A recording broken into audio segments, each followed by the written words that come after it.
They allow us to see into this sort of deeper fabric of existence that otherwise would not be accessible in normal waking consciousness. And what they also facilitate is they facilitate profound shifts in perspective. It's why Steve Jobs has talked about LSD. Francis Crick, who was the co-founder of the DNA strand, talked about LSD. It's why Elon Musk talks about his own psychedelic use. It's why Tim Ferriss said that every billionaire he knows, without exception, uses psychedelics on a regular basis, because psychedelics train this sort of skill of creativity. Paul Austin is an entrepreneur and leading voice in what he calls the third wave of psychedelics, a movement which bridges ancient wisdom with modern science to help address some of today's most pressing challenges around the use of psychedelics. In this fascinating conversation, we explore how psychedelics are shifting from counterculture to mainstream, and why some of the world's most successful innovators are embracing these tools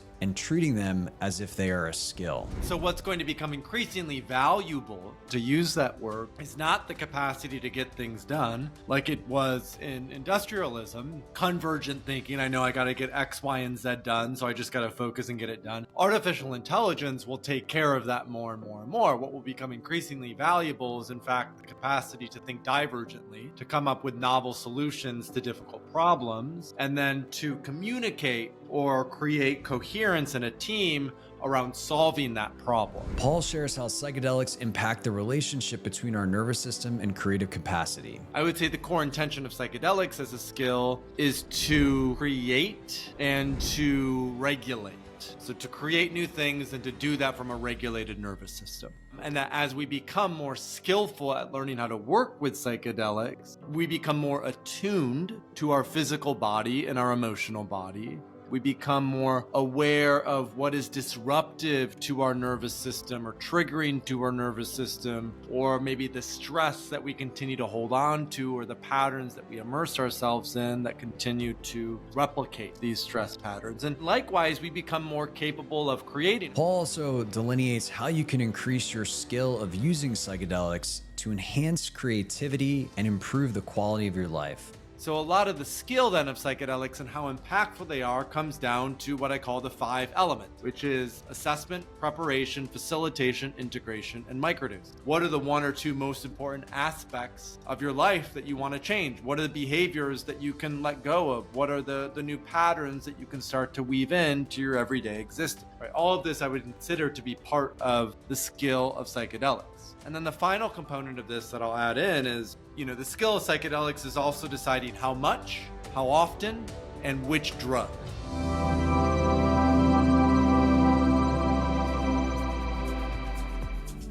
Before we get into this conversation, I want to ask you to join this amazing community of consciousness explorers.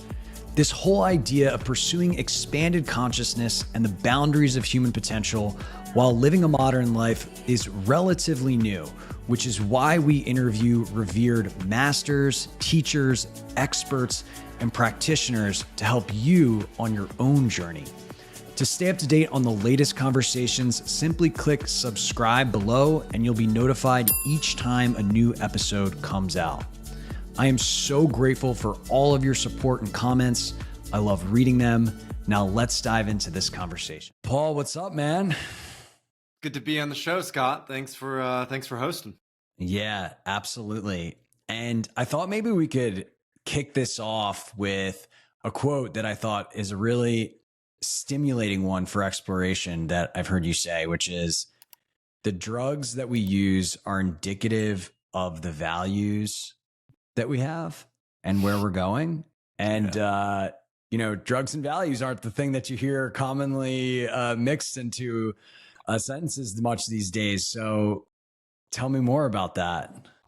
Well, it's interesting because you caught that quote in our warm up as I was attempting to find my way through some channels. If you look at, drug use is central to being an organism on this planet. So if you look evolutionarily, animals have used certain forms of drugs to alter their consciousness. Humans have used drugs, most commonly alcohol, but increasingly caffeine, nicotine, and psychedelics for thousands of years to alter their consciousness. So there's a way in which drugs interrupt our default pattern. They help us to sort of take a break from reality, or in the case of working with psychedelics, go even deeper into reality. And the core drugs that we've used over the last 400 years and in let's say industrialism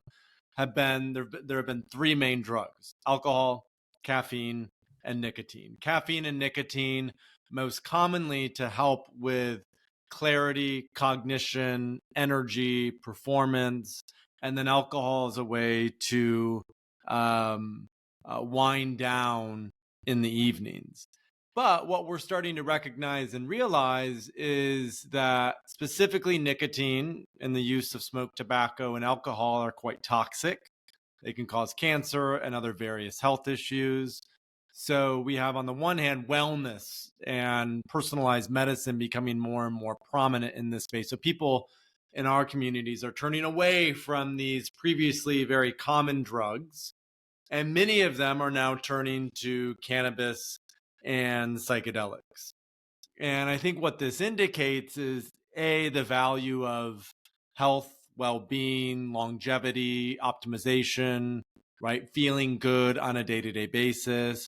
But I think also psychedelics in particular, they offer a lens into a reality that Aldous Huxley would say was more real than real, right? They allow us to see into this sort of deeper fabric of existence that otherwise would not be accessible in normal waking consciousness.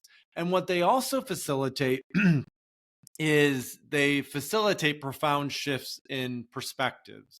It's why Steve Jobs has talked about LSD. Francis Crick, who was the co-founder of the DNA strand, talked about LSD. It's why Elon Musk talks about his own psychedelic use. It's why Tim Ferriss said that every billionaire he knows, without exception, uses psychedelics on a regular basis, because psychedelics train this sort of skill of creativity.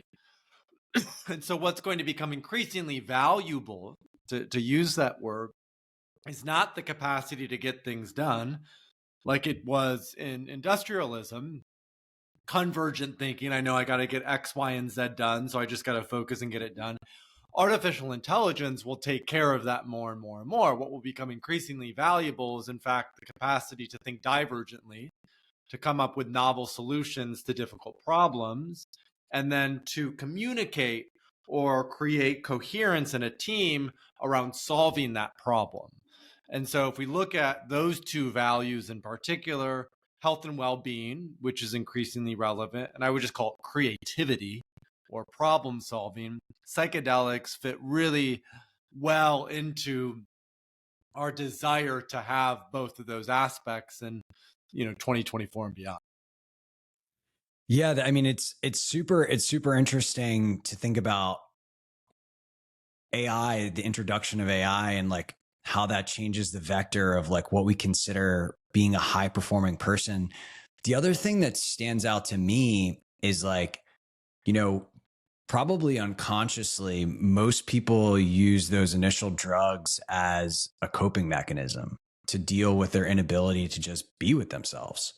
I'm going to drink a beer to just take a load off the day, or I'm going to go rip a cigarette, or I'm even going to drink coffee because I need to feel productive. It's like all these different ways to escape just being with yourself in the present moment. And it seems like, I don't know if I would call this a value, but it seems like more and more people are recognizing that. And they're recognizing that like, this is a Band-Aid solution that I could be on forever. And there's a more direct way to alleviate suffering. And psychedelics is one aid or enhancement to that evolutionary journey. And you could even put in things like SSRIs, Adderall and Ritalin, benzodiazepines. So the sort of classic psychiatric medications also tend to have this numbing effect over the long term. That in the short term, they can at times be helpful interventions, but they were never meant to be used over the long term, right? And so whether it's alcohol, nicotine, caffeine, or whether it's these psychiatric medications, which are the sort of legal drugs that we have available to us, all of these substances are highly addictive. Once you Right. start, you often can't stop. And what's beautiful about psychedelics is because they interrupt those default patterns, clinical research has been shown that they're incredibly effective at also helping us to face these addictions, right? Actually go into the depths of, go deep into our psyche, our subconscious, what Jung would call our shadow, and actually face and confront the stories, emotions, the memories that are holding us hostage in the present moment. The patterns that continue to play out need to be faced, confronted, and integrated. And I think this is why psychedelics are such a fantastic tool for healing and transformation, because they force you to acknowledge the truth of who it is that you are and what it is that you're doing, unlike almost any other modality out there. And I think what is central to not only healing, but becoming a better leader, becoming a better communicator, having healthier relationships, being more creative, more quote unquote successful, is being able to face reality as it is rather than reality as we wish it were. And psychedelics, I think, help us to be objective about how reality actually is, rather than coping consistently through ego distortion, more or less. Right, right. And you use I've heard you use a term that the ayahuasca shaman that I've worked with use, which is non-specific amplifier. And I think that's an important idea for people that maybe are less familiar or experienced with psychedelics to understand, because a lot of people might think, well, a psychedelic is just like some weird thing that happens in my mind and I go on some trip, and like, how is that even real? And so what does non-specific amplifier mean to you? So that term, non-specific amplifier, comes from Stan Grof, who is still alive. He's in his 90s now. He's a Czech psychiatrist who worked with LSD in the 50s and 60s, did thousands of LSD psychotherapy sessions. And he noticed that the LSD experience or the LSD drug didn't necessarily have these inherent moral values, that it would open up the mind in such a way that would amplify what was hidden underneath the surface. So there's a couple metaphors that are useful to help understand this. One is the metaphor of an iceberg, that when we see an iceberg, right, we only see 10% of it. That 90% of an iceberg is hidden beneath the surface. And so just like the Titanic, when we don't, properly face and confront the shadow of our consciousness, it can destroy us. And so what psychedelics do is they allow us to bring the things that are underneath the surface into the light of day. So our sort of subconscious doesn't continue to run the show. I would say another great metaphor is Huxley would often refer to the mind. Aldous Huxley, who wrote Brave New World and then The Doors of Perception, was, I think, the greatest writer of the 20th century. Huxley would talk about the mind as a reducing valve, that we could only see, about 7% of what was in our mind. But when we took a psychedelic, it opened up that aperture of consciousness so we could see more and more into the subconscious and the unconscious. So as a non-specific amplifier, that means psychedelics will amplify whatever is going on for you or whatever has gone on for you. And so how we prepare for the experience is essential. If you come into a psychedelic experience a little chaotic, a little disjointed, if you come into a psychedelic experience not really having properly prepared, then that experience could be overwhelming. It could be chaotic. It could be too much. However, if you take the adequate time to prepare the mind, maybe you spend the day or two before in more meditation or yoga, you get off social media, you get off news, right? You get off your phone in general. You go into that experience a bit more calm and collected and centered. It's going to be much easier to access those things that are underneath the surface. And when Huxley would talk about psychedelics, he would talk about them as if they can inspire both heaven and hell. And I think that's also relevant here, that as a non-specific amplifier, psychedelics aren't necessarily only a tool for bliss and joy and awe and sort of the beauty of non-duality and oneness. And they're also not just a tool for shadow work, for healing traumatic experiences, for surfacing repressed memories. That they often do both. It's always a both and, that they sort of touch into this truth of paradox that is relevant and not only relevant, but is sort of how existence is. So this concept of them as non-specific amplifiers is important to remember, that they will amplify what's going on underneath the surface, and they will bring sort of a microscope to aspects of ourselves that we don't normally face in everyday waking consciousness. And I think this comes back to the values, right? Which is, most people I know that are on the consciousness path, the value is, a huge value for them is seeing truth, is understanding the true nature of things. I mean, this is the essence of many spiritual teachings.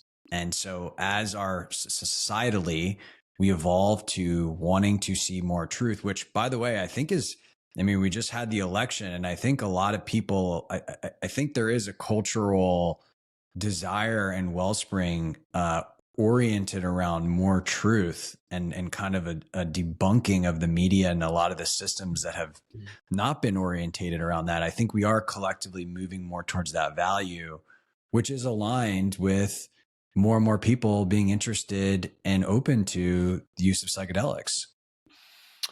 Yeah, and I mean, I would say there's some interesting context there, about the election. I would say that would be relevant for the RFK crowd, which is a lot of the people that we know in our community who are looking at what big agriculture has done with monocropping, with pesticides, with glyphosate, pollution, who are looking at what big pharmaceutical companies have done with Prozac and Zoloft and Ritalin and Adderall, who are looking at what big oil have done and continue to do. And I think that subsection of the larger Trump umbrella is sick of, the disaster of health in our country. That's I was just at a conference this last weekend that Callie Means was speaking at, and Mark Hyman and several other folks. And Mark was saying how, the drugs that are most prescribed are cardiovascular drugs, are psychiatric drugs, and are drugs for diabetes. These are the three most, and they are all preventative things, right? And so we are now interested in getting more and more to the root cause of these issues. I think what's important to keep in mind, though, is because I saw this post on Twitter that you had, and I was going to respond, but I didn't. Trump is a narcissist.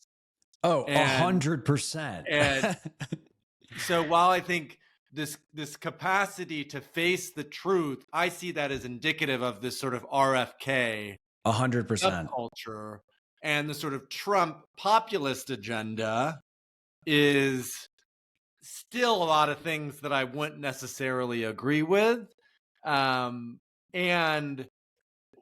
I implicitly trust specifically Elon Musk and RFK in terms of what they're doing and what they're bringing about. Trump, I mean, Musk because of what he's done with Twitter, with free speech. I mean, we're experiencing this with our own companies right now with Third Wave, is we got banned from Instagram and Meta because they're cracking down on all these psychedelic companies, right?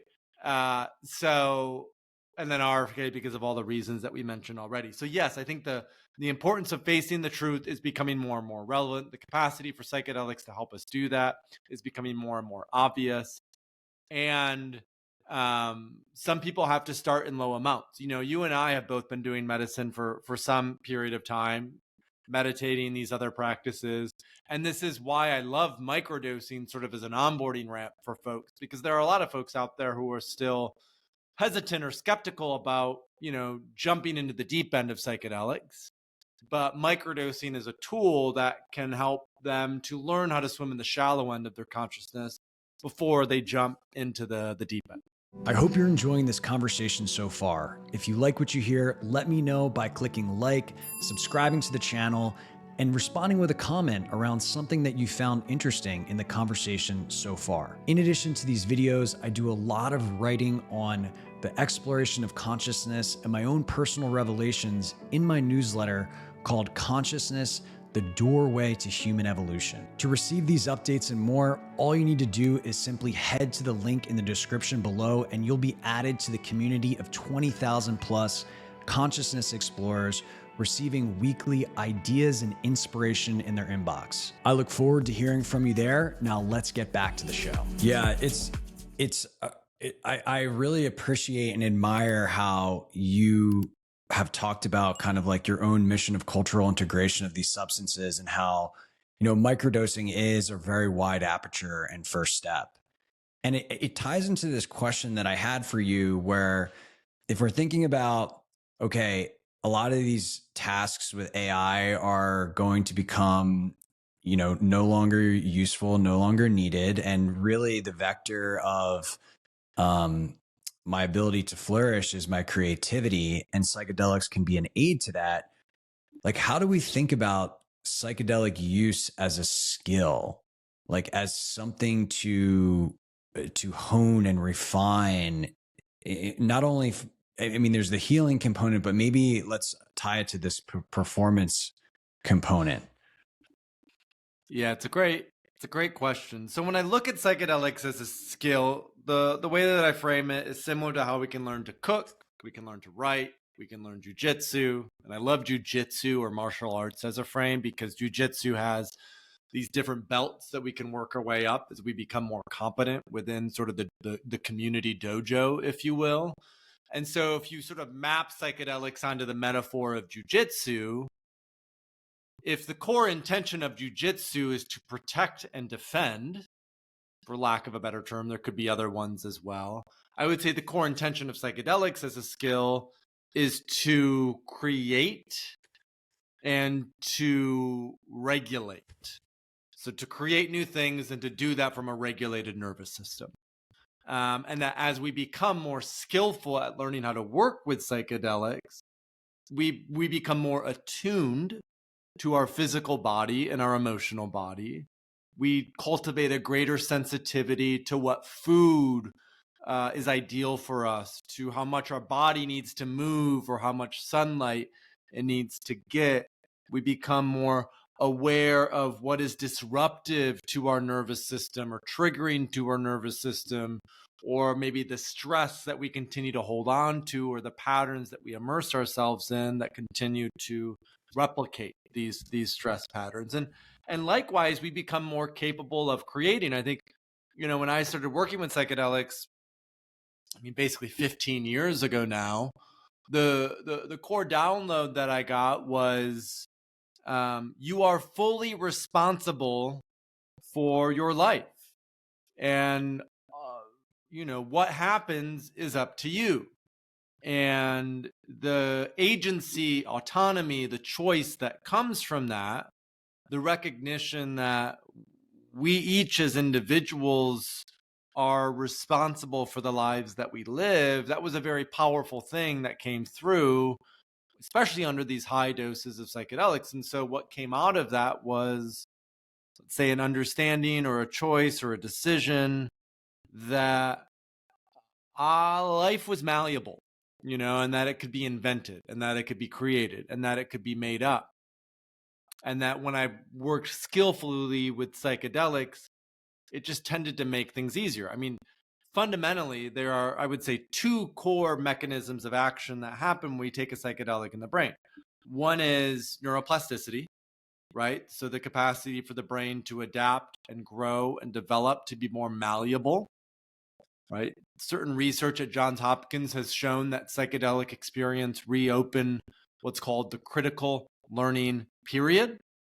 And the critical learning period is when you're 3, 4, or 5. It's when your brain is like a sponge. You're learning language, you're learning behavior, you're modeling what your parents are doing, what maybe, your community is doing. You're just soaking everything up at those early stages. Psychedelics reopen that. And so we can actually repattern in adult life some of these tendencies that we've held on to that are now dysfunctional. Can I ask a question about that real quick? Yeah. Is that in a time window and proximity to use, or is that kind of like a more stabilized opening? 2 to 3 weeks. So this is why integration is so critical after a psychedelic experience. And for about 2 to 3 weeks after a high dose experience with psilocybin, LSD, or ayahuasca, there is that critical learning period, which makes it much easier to repattern dysfunctional behaviors. I see. Cool. That makes sense. It also reminds me a lot of the science of memory reconsolidation. I'm not sure if you've looked into that at all, but there's kind of that window in this kind of rewiring and reprogramming that exists.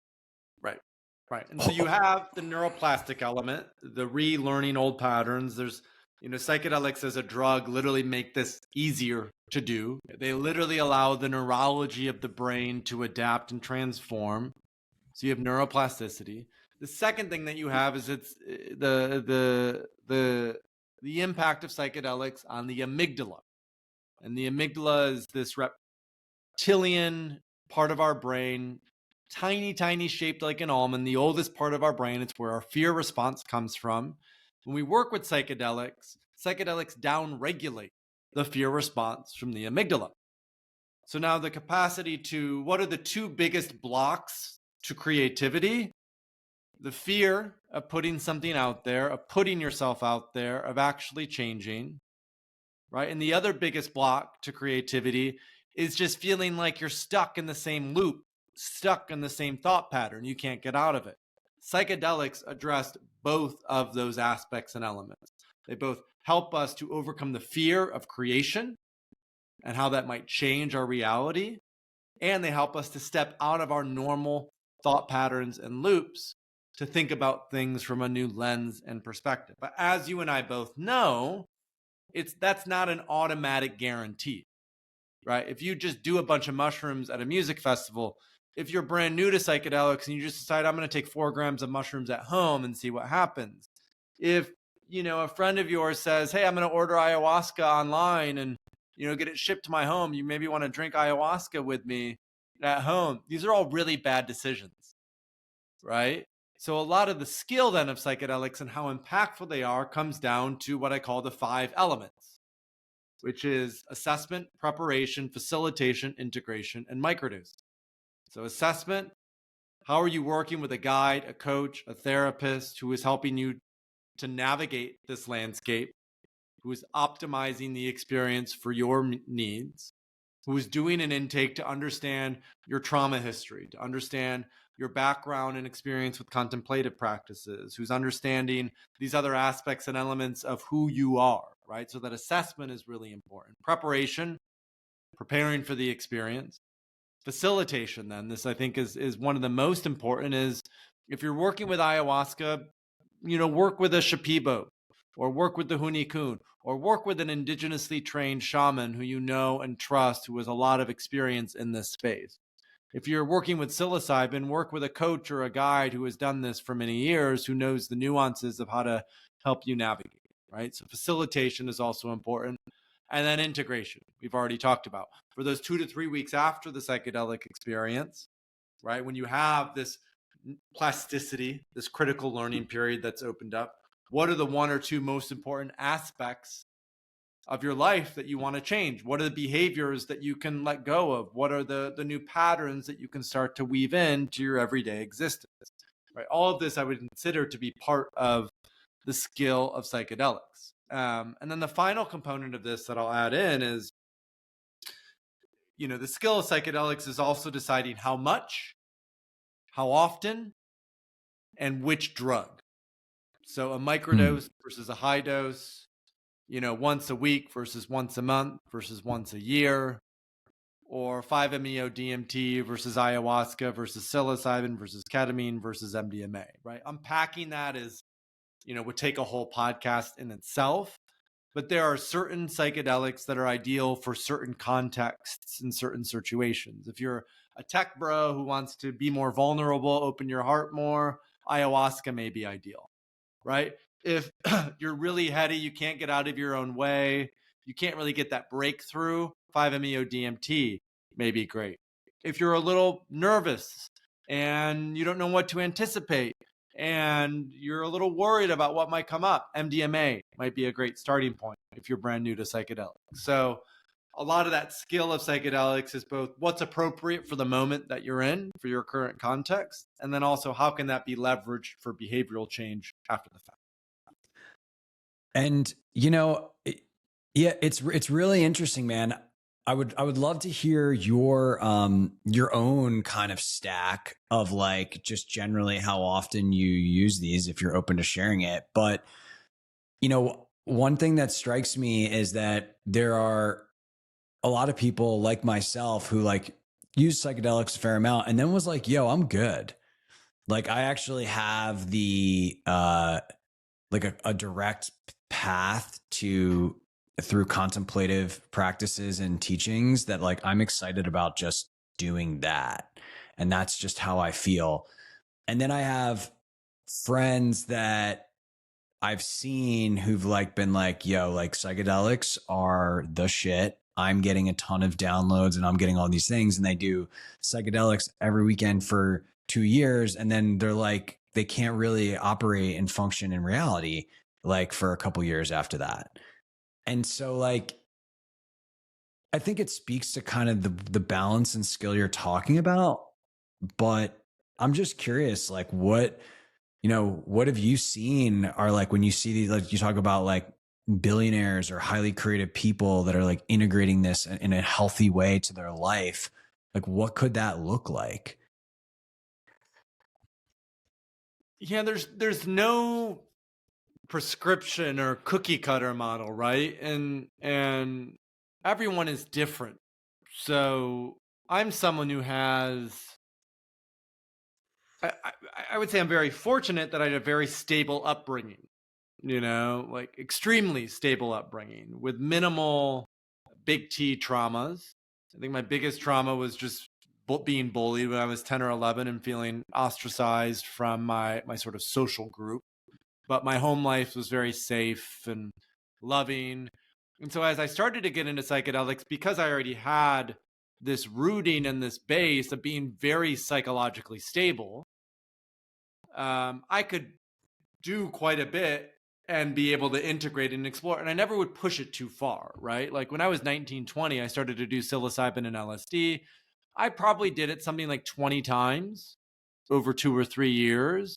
And typically at a dose level of 2 to 3 grams of mushrooms, or more commonly 1 to 3 hits of LSD. LSD was definitely my favorite.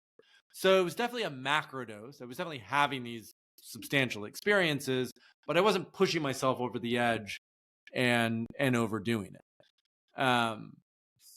There are other people who, they may not be so psychologically stable. They may have a lot of trauma from childhood. So as they start to get into psychedelics, if they don't do it with professional support, it could be highly destabilizing for them, right? So you talk about these people, which, I know them as well, who they get into ayahuasca and then they go to like an ayahuasca retreat every weekend for a couple of years. That's probably overkill. But I do know some people who were highly depressed, who did work with ayahuasca once a month for at least 2 years. And that was incredibly helpful for them. And it helped them to heal that depression and get out of it and actually restabilize at a much more normal sort of way and perspective. So I think it's very personalized. It's very individual. It's why I tell people start low and go slow, right? You can always take more. You can't necessarily take less. There's no rush to this either.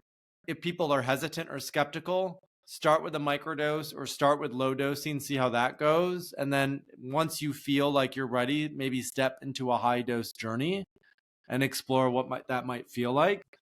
And on the other end of the spectrum, like if people are like, I've done a lot of psychedelic work, I think I'm good for the time being, good on you, right? Like There are some people who don't feel called to continue to work with them. Me personally, I'll always work with them in some capacity. I would say the vast majority of my use over the last couple of years has been microdosing.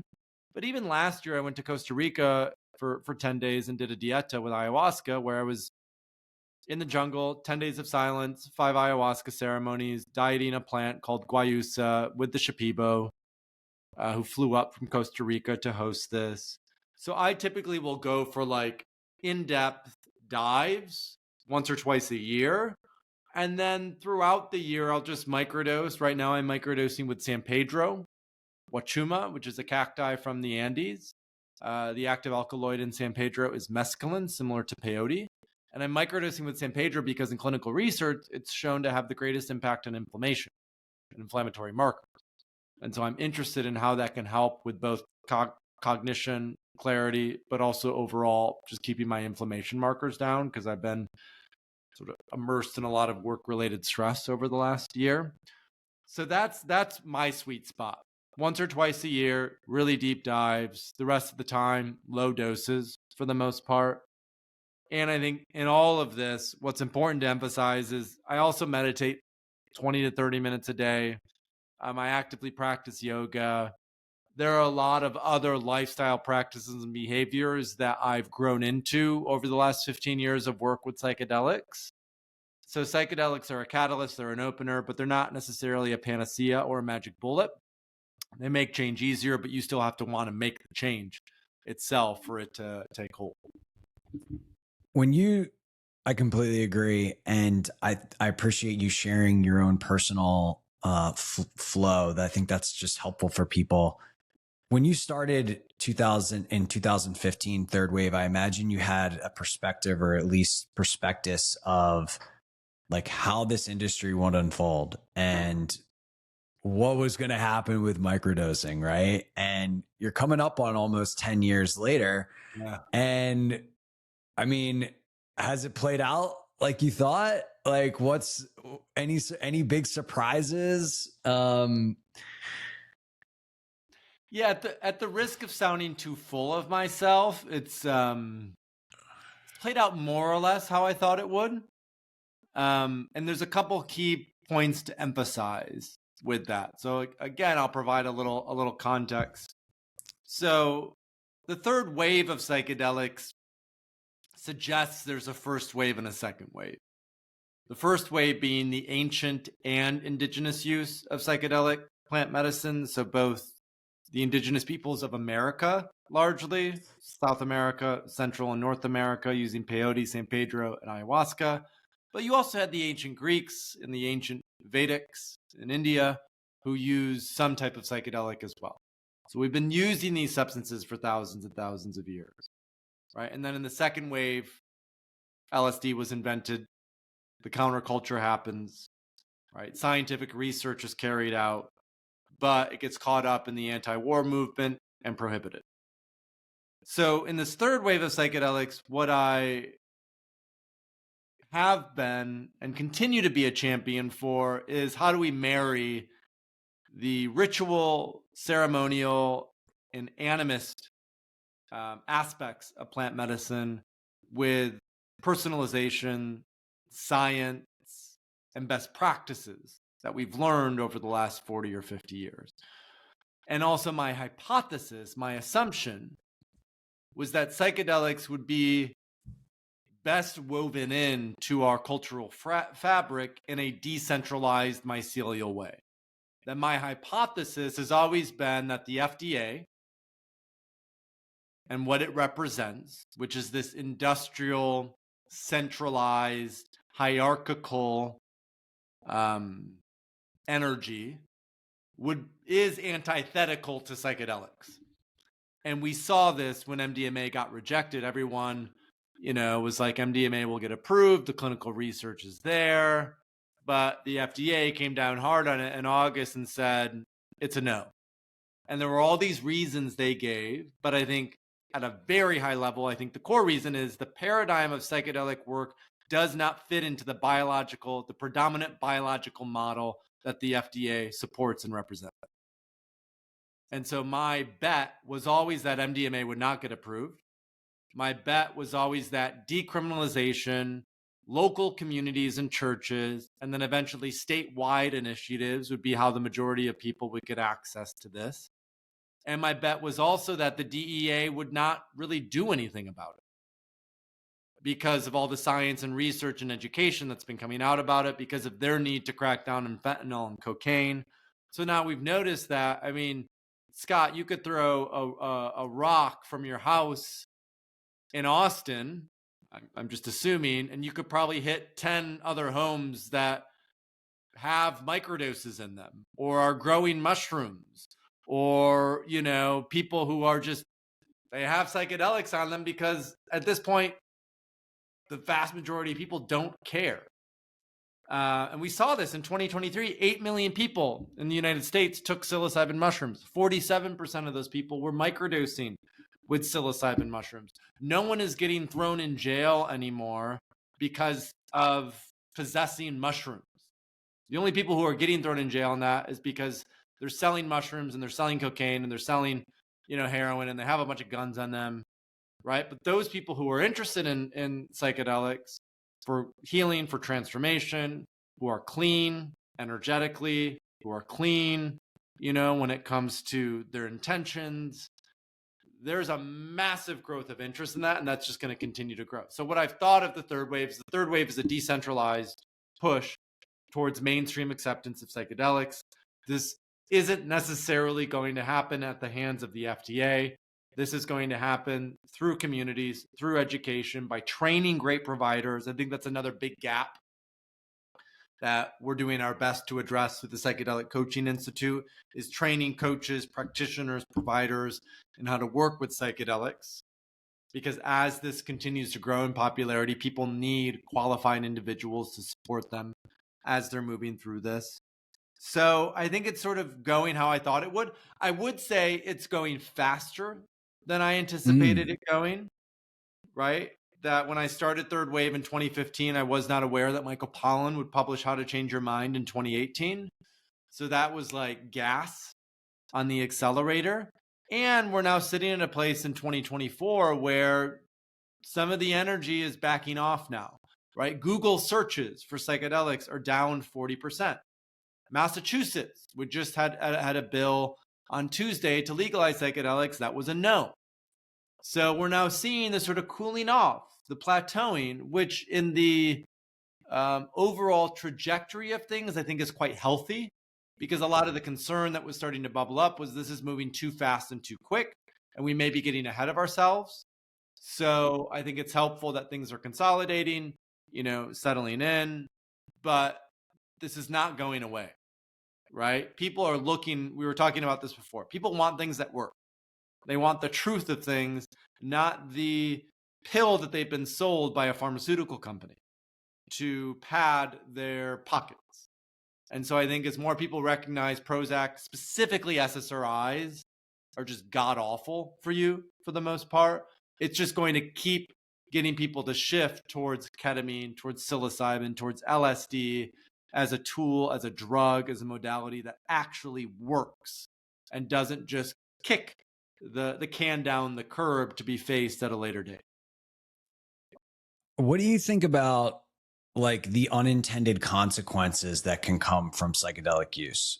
And I just would share, like, I'm someone who never really did any quote unquote drugs, did ayahuasca, that triggered a Kundalini awakening. I thought I had epilepsy. It just completely took over my life. I started to I was having people tell me I had holes in my energetic field, and I started to have all kinds of weird information enter my awareness for many years. That is a whole other conversation. And I didn't know any of that was coming. Right. and I just wanted to feel better and get some business ideas. So how do you, I feel that's a real thing that we need to acknowledge, different flavors of that. And I've had people like Daniel Ingram on the podcast with what he's doing with the Emergent Phenomena Research Consortium. But How do you think we address that? Like, how do you think we can start to, I don't know, like do something for that percentage of people that might experience some of these things? Well, it's a good question. My initial response, there's two initial sort of aspects of this. One is, again, back to starting low and going slow, that when we are enthusiastic or excited, especially with something like psychedelics, and I did this as well. People jump in the deep end, right? They love to do a lot of it. They love to go, especially people like you and I. We're like, we're going to go for it. Right. There's an intensity. There's an intensity that we bring into it, and that intensity is the conditioning of how we've been raised as high-performing men in particular. That's right. Right? And so we sort of come in with this intensity, and we meet a force that is equally intense, which is psychedelics. And so if we can just bring that down a notch, start at these lower doses, and sort of slowly work our way up, I think that's one key aspect. I think the other really key aspect is the community of it. That when we do this on an individual basis, when we do this at home alone, when we do this without a lot of communication and transparency with those who are close to us, which can often be the case for people who are new to psychedelics because they're stigmatized or they don't want to talk about it or it's illegal or whatever it is, that I think can amplify some of these negative effects. Because when they are done in community, there's a sense of accountability around that. And it sounds like you had good friends or good community as you were getting into this because people told you, they're like, I've seen holes in your energy field and something seems like it's a little amiss or a little off, right? So you had some of that feedback and perspective, which is important, because how we've done this historically, right, back to this first wave of psychedelics, how we've done this historically is we've always done them in community. Right. We've always done them in relationship with one another. So continuing to maintain those relationships, to be seen as we're going through this, to have the accountability of a community, but also a mentor, right? And it's why I continue to mention having a coach, having a guide, having a shaman or a healer, having a therapist that you are working with that is in your corner as you step into psychedelics is important for this very reason, because some people do end up going off the deep end. And so I think a lot of the risk mitigation is dose dependent and context dependent, meaning it's dependent on how much are you taking and how often, and it's dependent on where are you doing it and who are you doing it with. And if those can both be optimized, or if we can bring awareness to both of those aspects, then I think almost all of the risks of psychedelics can be mitigated. There's still going to be some risks. There are people who they have the support, they do the preparation, they even started a pretty low dose and it still is way too much for them. But that's a very, very, very rare occurrence. 99% of the challenges that I hear about when people are starting with psychedelics is they do too much, too often, with too little support. That's what I hear again and again. Yeah. And I think it's really helpful to, these are universal truths to any type of thing, right? Right. Someone doing CrossFit, throws on 300 pounds, doesn't have a coach, they're going to hurt their back. And so the notion that we should view psychedelics as some super unique thing is just short-sighted. And it's why I like you talking about it as a skill, right? It is something we can continuously improve our capacity to work with, just like anything. Exactly. Well, I want to give you an opportunity, Paul, to just highlight all the amazing stuff that you guys do at Third Wave. I'm incredibly impressed. I didn't even realize how comprehensive just the things that you guys were putting out and creating and the containers that you have and education was until my preparation for this show. So please share with the audience who's interested in learning more about psychedelics, facilitating psychedelics, getting involved. Yeah, Third Wave is a great starting platform. So thethirdwave.co, or just Google Third Wave Microdosing or Third Wave Psychedelics. That's sort of like going to bring you into our podcast, and we have a bunch of guides and a mushroom grow kit. And so for folks who are somewhat new to this, I tell them, go to our website, check out a couple podcasts, right? Get on the newsletter list. We send that out once a week. For those who are interested in going deeper, we do have a 10-month training program for executive coaches, clinicians, and other, I would say, professionals. Could be exited founders or people who have been successful in corporate that want to commit to doing this work in a more professional manner. We have a 10-month practitioner training program through the Psychedelic Coaching Institute, and you can also find that through Third Wave. And then lastly, I'll just say, if there's anyone listening to this who's looking to work with a coach, one-to-one, I work with a few clients at a time. So if someone is listening to this and they're like, I'd really love to go deeper into this, I'd love to learn about microdosing, I'd love to learn how to do this in a way that's skillful and intentional, that helps with achieving the goals that I want to achieve, then I would encourage folks to just reach out to me personally. And you can do that on social. I'm at social at Paul Austin 3W, or my website, paulaustin.co. Those are both great options as well.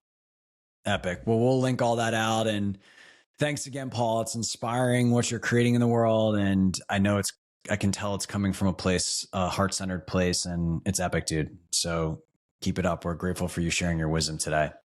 Thank you, Scott. It was great to be on the podcast. I appreciate you inviting me on and creating this platform. I had a lot of fun.